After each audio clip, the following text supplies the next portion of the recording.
Hello everyone, Prime here, and I hope that you've had a great day. Today we're going to be going over some gods and pantheons that really should be in Smite. And we're going to start off with the Slavic. Chernobog, or Chernabog, the evil god that is black and swears a lot, could be a really nice chance for high-res to do what they were trying to do with Apwash, but do it right this time, and actually make Apwash a useful, valuable god. Yes, I know he can be played in certain game modes, but in Conquest or Joust, he's pretty much just fodder. So, I know, okay, some of you magical beings out there can make him work, but for the rest of us, come on. This guy is demonic, he is characteristically ugly, so high-res can have fun ignoring that, and shrouded in darkness. He also likes to cause mischief and chaos a lot like Discordia, and he causes bad luck. Really loves doing those sorts of things.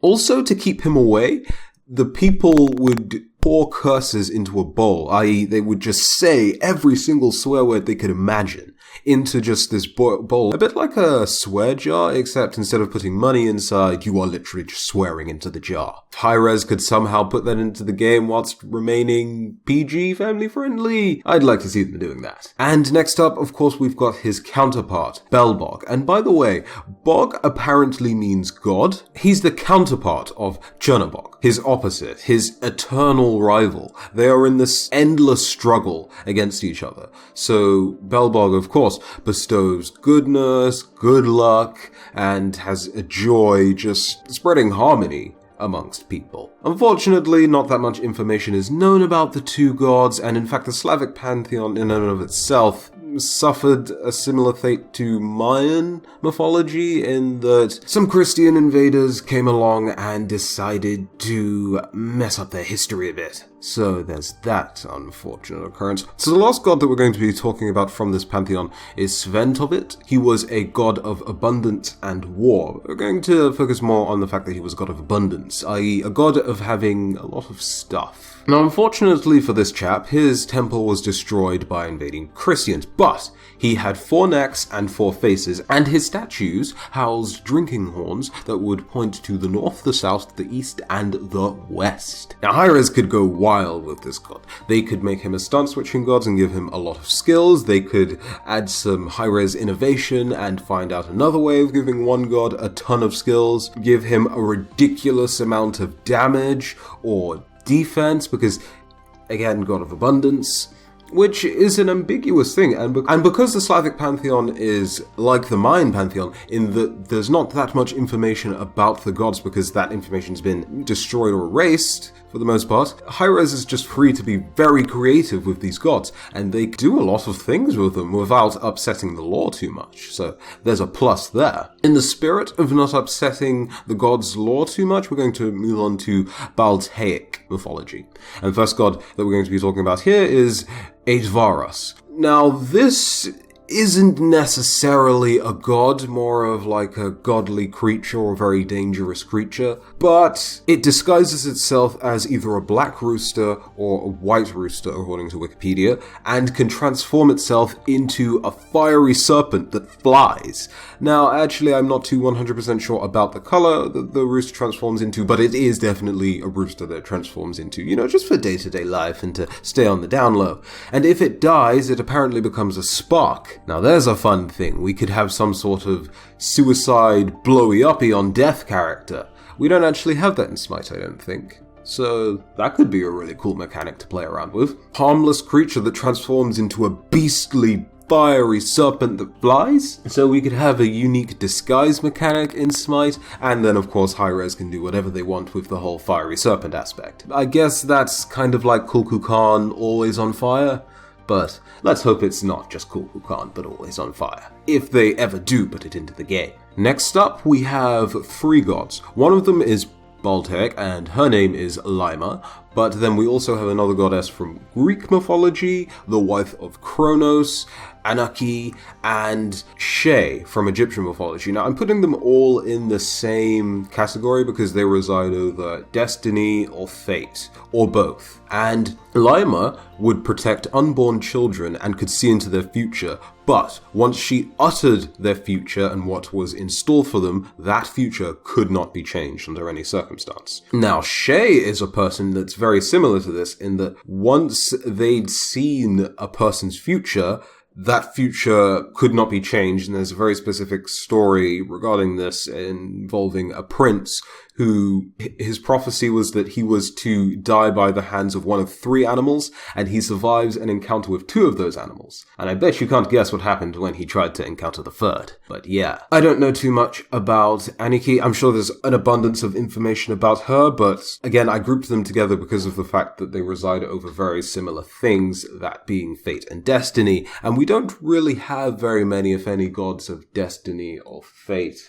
So now we have Mesopotamian gods, and first up we have a dragon deity, Tiamat. She was a creator dragon goddess, and some considered her to be a primordial deity, though not everywhere seems to agree that she was a primordial deity, so there's that. She created the first gods with her partner. Her partner's name was Abzu, and they created their children and grandchildren to those children as well. Now, eventually, these children were creating a bunch of noise and disturbances, and this bothered Tiamat so much that she sought guidance, and she received some advice that said that she had to essentially end the existences of their creations. So that's exactly what they planned to do. However, Abzu was stopped by a chap called Marduk, and he's slain, and this enrages Tiamat, so she retreats and then gathers an army and wages war against the first gods. Now, there's a bunch of variations as to how these events play out, but in most of them, Tiamat is defeated by Marduk, and her body is used to create the heavens and the earth. So yes, Tiamat would be a very interesting deity to have in Smite. First and foremost, another dragon deity, but a female dragon deity, because I don't think we have any female dragon deities in Smite so far. And Hi-Rez has a bunch of different roles that they could potentially put her in. She could easily be a guardian, a mage hybrid that would be interesting. Hopefully an actual mage hybrid. You don't need another Kulku Khan situation going on. I like Kulku Khan, not to say that he's a bad god, but something more interesting than Kulku Khan. The only thing I don't see her being too well is a hunter, actually. I'm sure Hi-Rez could pull it off, but it would be weird seeing a dragon hunter. So yeah, there's that. So next up we have Gargamesh. I saw this guy pop up in the comment section. Some of you guys recommended that I talked about him, and it seems like for good reason. He was the king that simply just did not want to die, and his whole story revolves around immortality. It's a fairly long story told across, I think there's a poem dedicated to his story. He was a demigod, which isn't an issue. We have characters like Hercules and Guan Yu and Medusa who aren't technically completely gods, so no worries on that front. He lived reigned for about 126 years. Incredible courage and power, generally. So he could end up being another hero like Hercules or Cuchulainn, but maybe Hi-Rez can put an interesting twist on his story. We do have a lot of gods that fit that hero archetype besides Cuchulainn and Hercules. You got Xbalanque, Ram, just to name a few others. So a lot of pantheons do have this hero type of god, which is why I mention him as a good fit for the game as well. Next up we have an idea that's not necessarily a god, but could be still an interesting concept. So Mai is this ancient great lost tablet in Mesopotamian mythology, and it said that whoever would be in possession of this tablet would be all-powerful, all-knowing, and all-good. It's a bit like the Book of Thoth, except it doesn't have that whole curse, as far as I know, it doesn't have the whole curse of if a mortal person were to be in possession of it, they'd lose their loved ones one by one. And this thing was so valuable that Marduk, you remember the chap that we were just talking about who slayed the dragon goddess? He attached it to his chest. It could be a way just to put Marduk into the game. He's another hero-style god. I only mention this as a possible standalone god purely for the fact that Hi-Rez doesn't follow these gods, laws, pantheons, and mythologies word for word exactly how they were. They've adapted their own universe. And so because of that, I don't think it's too far-fetched for them to possibly adapt something like this and make it its own standalone being or deity. Maybe they could combine different other texts and other mythologies and mesh them into this one being. That's just a bit of speculative territory there. They don't necessarily have to do anything like that, but just an idea I thought might be cool. And last up, we have Zakar. And I have /Hypnos here, because Hypnos also is in the game, and they both... Zakar specifically resides over dreams. Hypnos, as you know, is the Greek god of sleep. And he looked very similar, if not identical, to Thanatos. So if they ever decided to put Hypnos in the game, then we'd know what Thanatos would look like underneath the mask, which sounds pretty cool.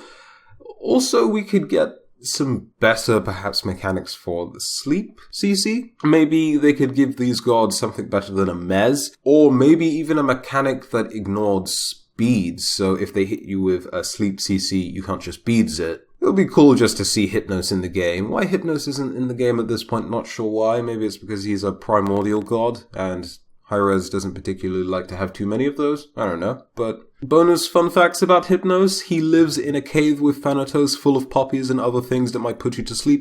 And he put Zeus to sleep not once, but twice. So he could definitely be an interesting character to have in the game. But that's all I have on potential new gods and pantheons that they could add in the future. I might make a follow-up video to this talking about some gods from current pantheons that they really should add to flesh out the game a bit more. I mean, poor Mayan gods, for instance. They only have 9 characters, I think it is. And Hindu gods aren't faring much better either. And of course we have new pantheons like Japanese and Celtic mythologies. They don't have many gods either. So maybe it might be a decent idea for Hi-Rez to slow down on the whole pantheon production. But that's a colourful opinion. But if you enjoyed the video, go ahead and leave a like, I do appreciate it. And if you enjoyed the content here and want to see more, then you're just one click away from enjoying much, much more whenever I post. But until the next video, have a very good day. I have been Prime, and I'll see you in the next one. Bye-bye.